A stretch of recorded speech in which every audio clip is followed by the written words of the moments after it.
Olá, pessoal. Mais uma vez aqui na aula de número 12, ok? Hoje nós vamos falar sobre o verbo to be. O verbo to be, que significa ser ou estar,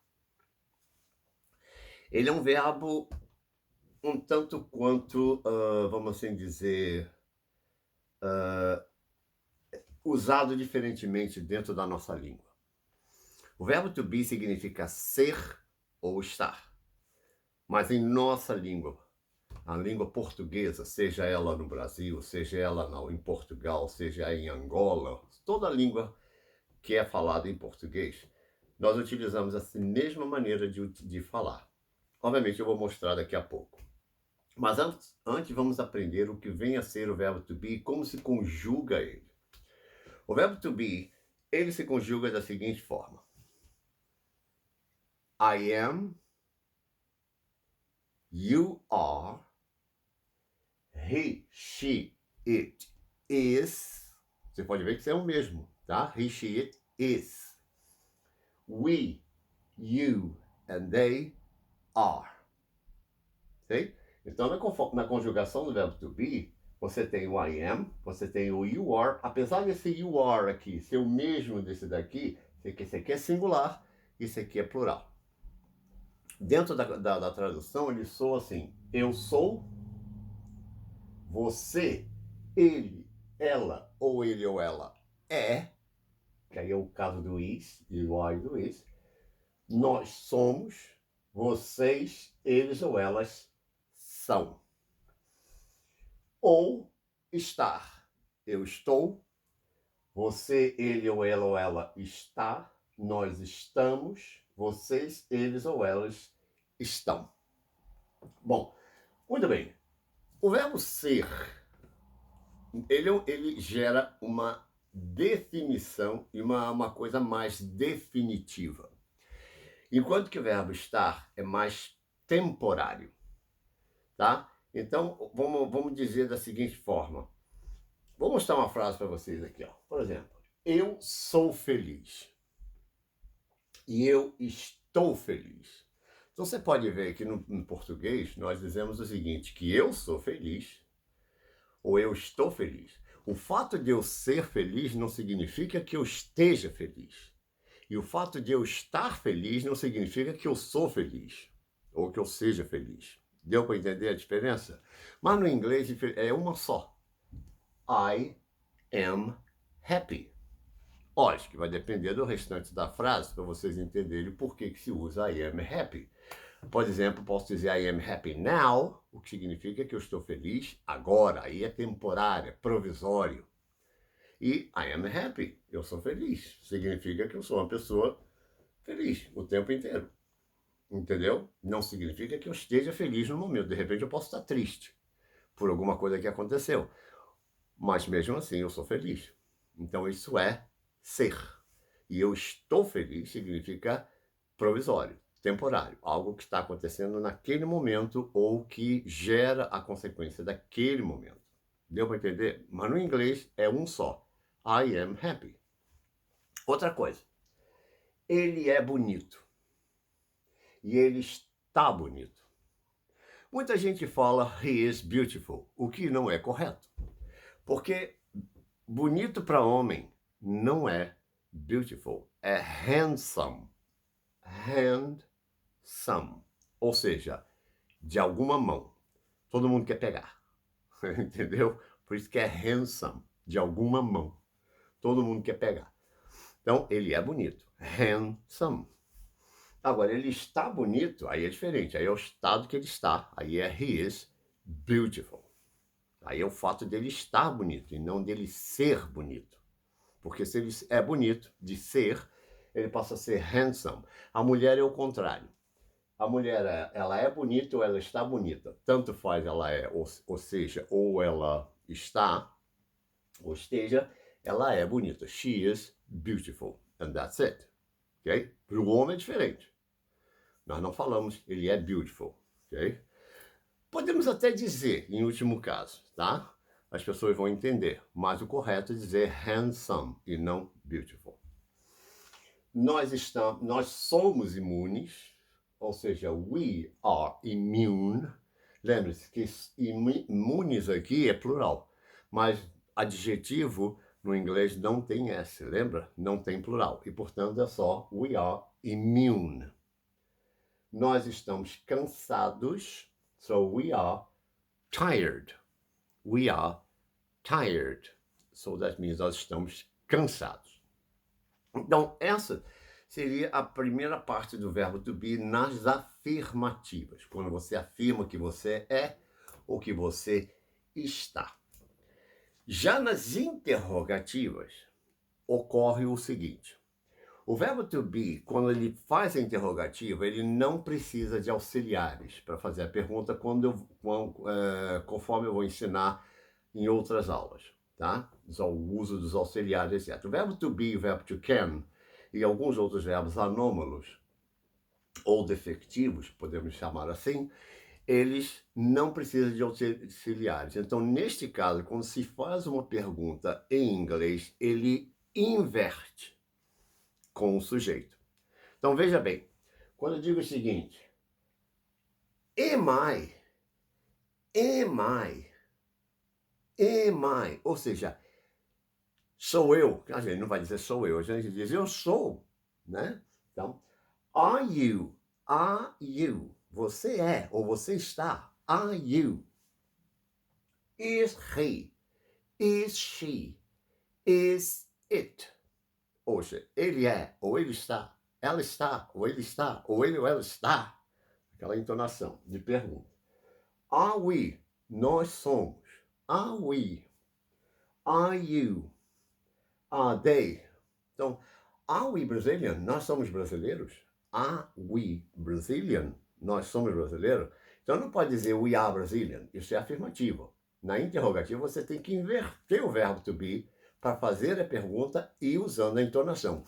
Are we Brazilian? Nós somos brasileiros? Oh my God, não acredito nisso. Essas são as partes da interrogativa. Nas negativas, nós temos 3 maneiras de fazer a negativa. Podemos utilizá-la de uma maneira mais simples, de uma maneira mais longa ou de maneira mais contracta. Por exemplo, é só colocar o verbo to be que eu ensinei aqui, né? I am, you are, he is, she is, it is, we are, you are, they are not. So I am not. You are not. He is not. She is not. We are not. They are not. Essa seria a maneira mais longa de se dizer. Simplesmente se vocês forem escrever. Quando vocês escrevem alguma coisa, é melhor fazer a parte mais longa para evitar qualquer erro. Mas na hora de falar, a gente usa as partes mais contractas, como por exemplo, I'm not, you aren't, he isn't, she isn't, it isn't. We aren't, you aren't, they aren't. Normalmente, isso é mais falado na língua, vamos dizer, britânica, tá? Aqui na Inglaterra, por exemplo, da maneira mais, vamos assim dizer, nobre de se dizer, o inglês vai dizer, oh my God, you aren't Brazilian, are you? Você não é brasileiro, é? Okay? Oh, you aren't. We aren't in this particular place. So nós não estamos nesse lugar particular, nesse particular lugar. Então, o que significa? Eles usam essa parte de entonação, we aren't, ok? Mas na língua falada mais britânica. O americano prefere dizer de uma maneira mais contracta, enfatizando o not no final. Ou seja, ele contrai o verbo to be com o sujeito e usa o not para enfatizar. Por exemplo, I'm not, you're not, he's not, she's not, It's not. Lembra quando eu falei daquela parte do it is, quando ele é com uma ah, caramba, esqueci a palavra. Ele é contraído, ele tem um S, né? Um apóstrofe, aliás, um apóstrofe S. Esse apóstrofe é do verbo to be. Tá? Quando não tem esse apóstrofe, ele vira aquele adjetivo possessivo que eu ensinei nas aulas anteriores, nas aulas anteriores. Entenderam? Então aqui é it's not, we're not, you're not, they're not. Ok? Então aí, o americano prefere dizer, no, hey man, you're not a man. You're not my friend. You know what I'm talking about? My man. So that means, uma linguagem mais falada, da linguagem que a gente vê muito em filmes, né? Você diz, hey, you are my man, you are my friend, you are my man, you are my pal, you cow. Ok, usa essa parte mais contracta com o verbo to be e o sujeito ao invés do not, deixando o not para enfatizar a negativa. Para americano. Britânico usa a negativa junto com o verbo to be. You aren't, he isn't, are not, we aren't, and something like that. Veja essa pergunta aqui, ó. Interrogativa. Are you okay?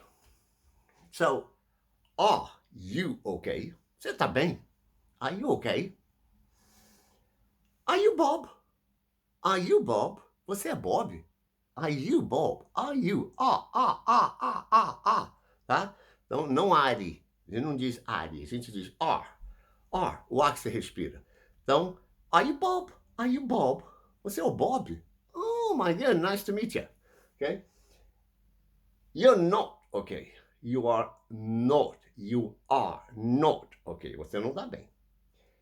You aren't okay. Você não tá bem. Oh, you're not okay, man. Você não tá bem. You're not okay, man. Então, a gente usa essas partes. Então, qual é a maneira mais fácil? Americana ou britânica ou esticada? Vocês decidem. Eu gosto de falar o americano. O que significa, eu prefiro dizer you're not, man. You're not, em vez de dizer you aren't. Unless eu estiver falando com a princesa, né? Com a rainha, etc. Oh, dear, you aren't so beautiful today. Você não está tão bonita hoje. Então, mas isso aí é questão lá. Okay? No linguajar normal, a gente usa mais o popular. You're not. Okay? Então, essa é a conjugação do verbo to be. O que significa que o verbo to be, ele é ser ou estar. Ele pode ser uma coisa definitiva, mas ele pode ser uma coisa temporária. E quando for temporário ou simplesmente aquele estado de momento, nós usamos o verbo to be como estar e não como ser, tá? Daí vem outras particularidades.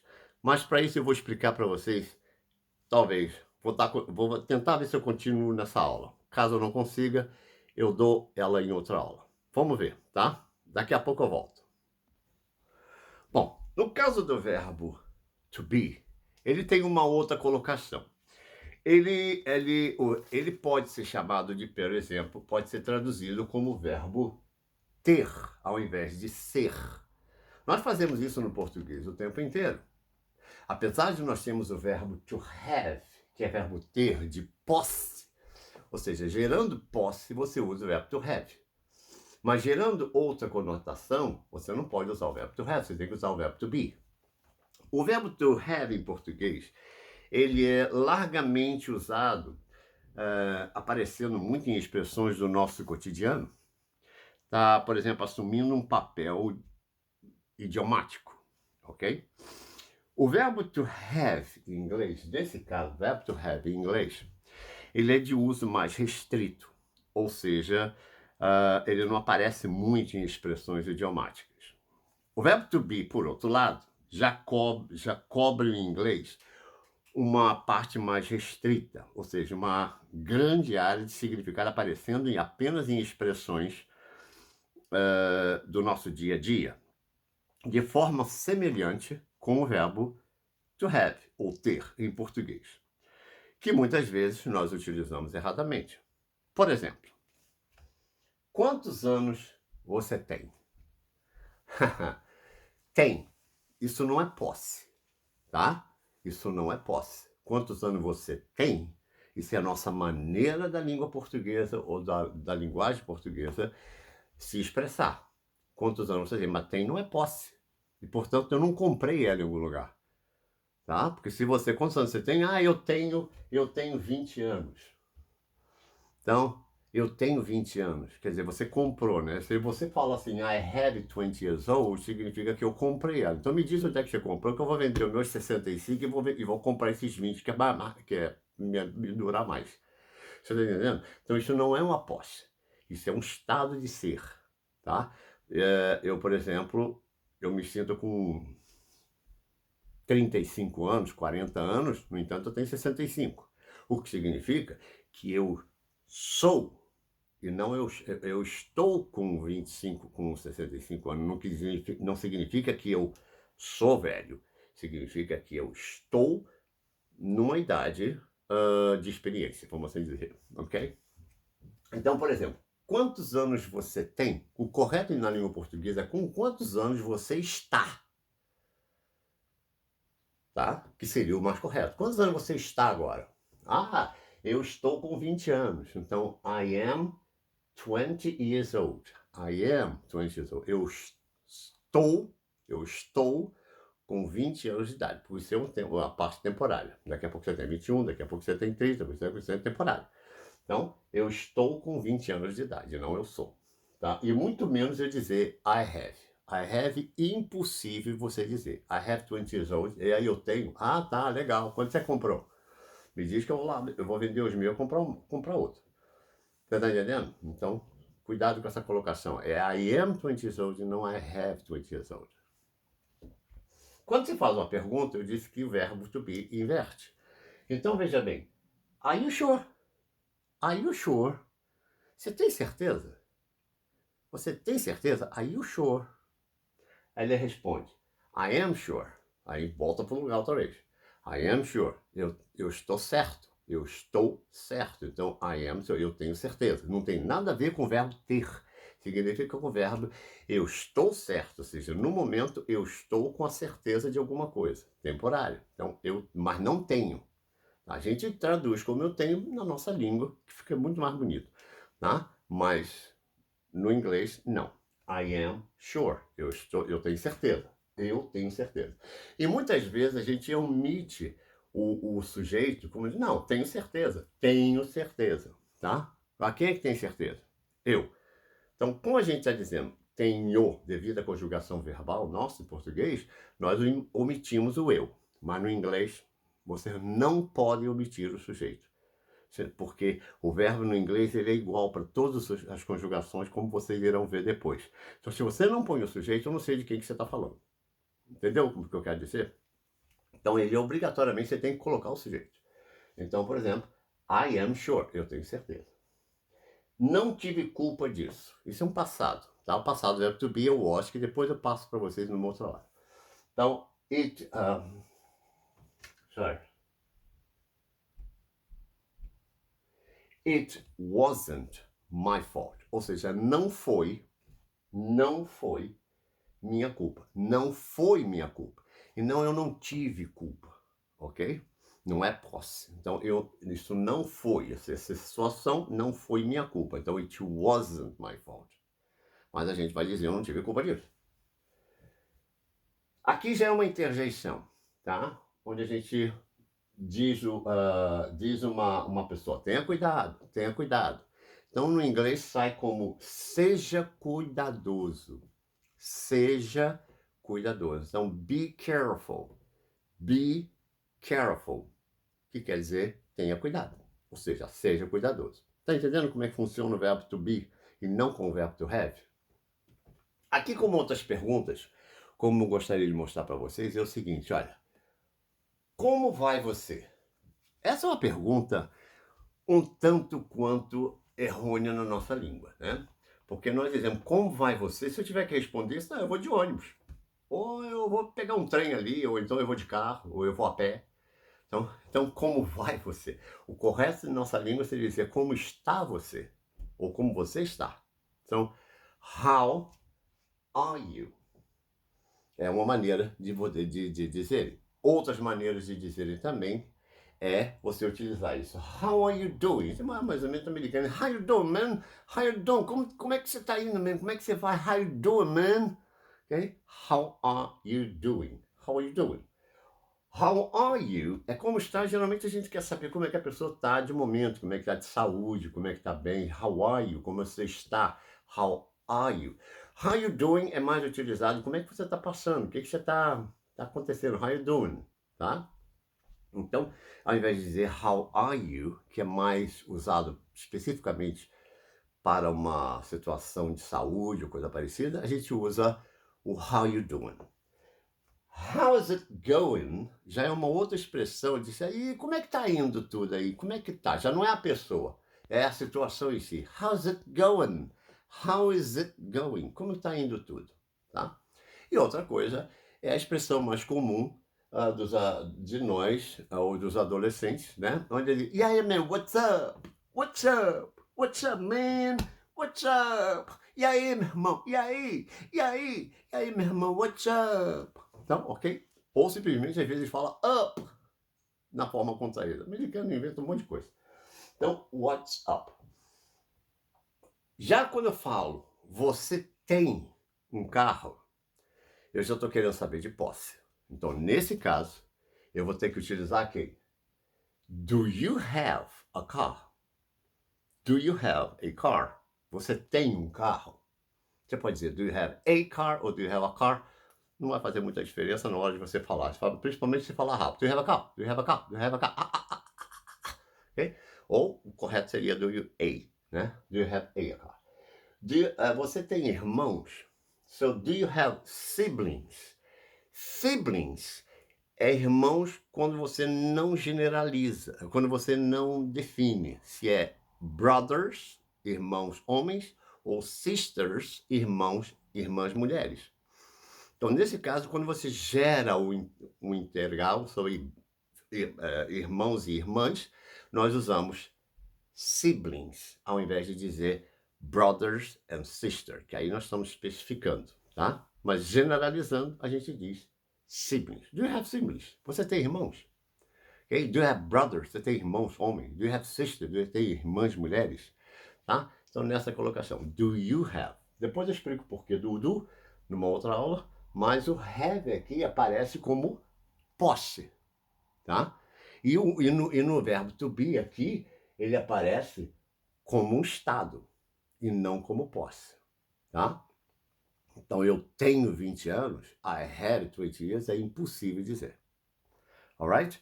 Bom, eu vou dar mais umas frases para que vocês possam entender melhor outras situações. Pronomes interrogativos eu vou dar na próxima aula, tá? Na aula 13, que é onde vocês vão entender quando é que utiliza esses pronomes interrogativos. No momento, vamos trabalhar aqui, mas ainda tem mais uma coisinha para ensinar aqui ainda, aguenta aí. Bom, então, para terminar a aula de hoje, vamos falar sobre isso aqui, ó. O que é isso? O que é isso? So, what is that? Ou what is that? Ou então na contração what, que o is a gente contrai com apóstrofe. Tá? Que depois eu explico mais tarde. What is that? O que é isto? What is that? What's that? What's that? What's that? O que é isso? O que é isso? Lembre-se, that é aquilo que está longe de você, não perto. Se fosse perto, seria what's this? Né? É uma cobra. Oh, veja bem. É uma cobra. Cadê o sujeito? Nós não colocamos. Nós colocamos apenas direto com o verbo. É uma cobra. Mas no inglês vocês têm que colocar o sujeito. Então, se a cobra é um animal que você não define o gênero, né, se é feminino ou masculino, então vocês colocam o it na frente. Então, it is a snake. É uma cobra. Ou it's, na maneira contracta, it's a snake. É uma cobra. Entendeu? It's a snake. Se você coloca o sujeito diferente, você coloca she's a snake, ela é uma cobra. Então eu posso dizer, pô, e aquela mulher, como é que ela é? Ah, meu filho, é uma cobra. É uma cobra. Então esse é uma cobra, na realidade eu estou dizendo quem? Ela. Então no inglês eu tenho que colocar. She is a snake. Mas se eu estou falando do animal, seria it's a snake. Entendeu? Então, por isso é que o sujeito é importante na língua inglesa, porque sem ele eu não defino o que ou quem, né, em relação à situação. Então, it's a snake é uma cobra. E she's a snake é uma cobra, no caso, ela. Já vou entender a diferença, por que nós contraímos e não botamos o sujeito aqui? Nós teríamos que colocar ele é uma cobra ou ela é uma cobra e assim sucessivamente. Mas como não fazemos isso, porque já temos como fazê-lo, a gente utiliza essa parte de contraída, ou seja, eliminando o sujeito. Já no inglês você não pode fazer isso. It is a snake ou she is a snake. Outra coisa, outro erro comum, aliás, muito comum, por sinal. I like banana. Eu gosto de banana. Muita gente tem a mania de colocar o verbo to be junto com outro verbo que não tem nada a ver. Eu não estou conjugando o verbo to be, eu estou conjugando o verbo gostar, que é o verbo to like, tá? Então, eu gosto de banana, I like banana.